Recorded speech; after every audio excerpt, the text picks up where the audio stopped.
The sound of Suffolk. Wayne Babin at breakfast. BBC Radio Suffolk. Time to catch up with Darren now. He's meeting an Ipswich-based filmmaker who taught himself quite an interesting skill, something I'd love to do, and won himself an international prize. Darren, who are you with and what's he done? Good morning.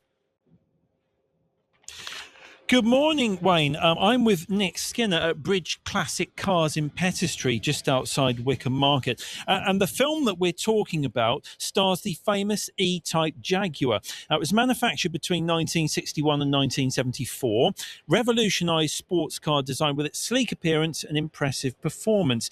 It has a top speed of 150 miles an hour and does 0 to 60 in 7 seconds. Enzo Ferrari was once said to have called it the most beautiful car ever made. However, the film isn't just about the car. You could say it's more about the driver. But more about that in a minute. So let's have a chat with Nick, who joins me here. This is a bit unusual, Nick, because it's not every day a person who works for a motoring firm makes a film and then wins an international prize. How did that happen? So Bridge Classic Cars, we're a restoration company. We do competitions and that kind of thing as well. But we do a lot of media as well. We kind of pride ourselves on it. We have got videos that go out every week to do with classic cars, photos that go out with classic cars every single day. So we pride ourselves on that. It's the way that we show what we do to the world. The film Memory Lane, which won in Japan, was basically us celebrating the anniversary of the E-Type last year. We had it as a competition car and we sort of went, what can we do? And then I said, oh, it's the anniversary next week. So from that point to the film being finished was 6 days. Wow, 6 days. And it's a very moving film as well. It's around 10 minutes long. There's no dialogue in it. It's just some music. And just tell us roughly what the film is about. There's one subject, but with two actresses. That's right, isn't it? Yeah, so the actresses in it are our presenter Molly, and the older lady in it is her actual grandma Rosie. So it's really, really cool to have both of them. But yeah, it's basically the connection that classic cars can have through different generations. Because they are a physical object, they stay, but they pass on from different owners through different decades and that kind of thing. And after a certain amount of time, they kind of gain a bit of a soul. They have a personality. You have to learn the quirks of them. You have to learn how to deal with them, and that, like you do with a person. But it's also, we have some cars here that are passed down through generations that we look after. So, their granddad might have bought it. Their dad had it as their first car, who passed it on, and now we're restoring it for the third generation to have that car. Yeah. So it's quite an apt film because it's the older lady who's looking back through photos of her life in the past, and then you see the younger lady get into her very proud owner of this E-Type Jag, and then starts driving it around different places in Suffolk. And you filmed in quite a few different places in the county, didn't you? Whereabouts were you when you were running the cameras?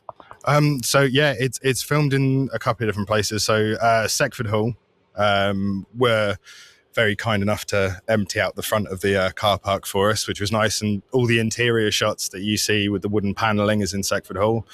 And then the Spa Pavilion in Felixstowe were really kind enough to let us go out the front of there, and also they had an empty theatre that we did bits and pieces in as well. But the main driving shots were actually done out the back of here. There's a little single track road that runs sort of behind our workshop and that kind of thing. So yeah, we were doing bits and pieces sort of all around here. Because, the great thing about Suffolk is everything can change from a 10-minute drive. So, you can have places that are really modern, or you have places that it seems like time never touched, which is why it's really beautiful living here. Yeah, absolutely. Totally agree with that.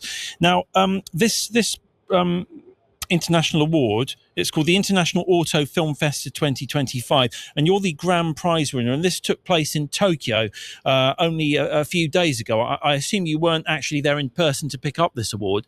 No, I wasn't.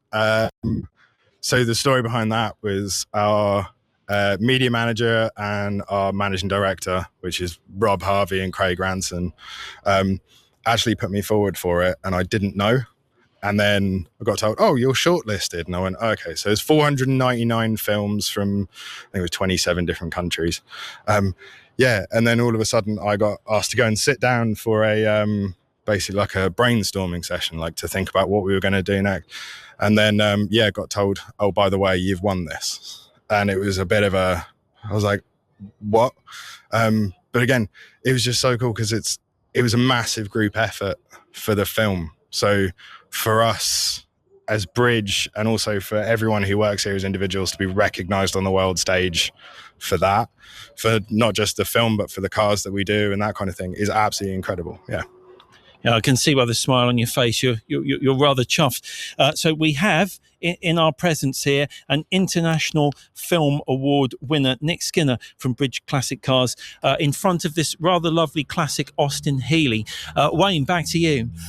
Darren, thank you, and congratulations to Nick as well. It's a lovely video, and I love the bit where Nick said there's parts of Suffolk that are untouched by time. Absolutely. Untouched by time this morning is the travel situation.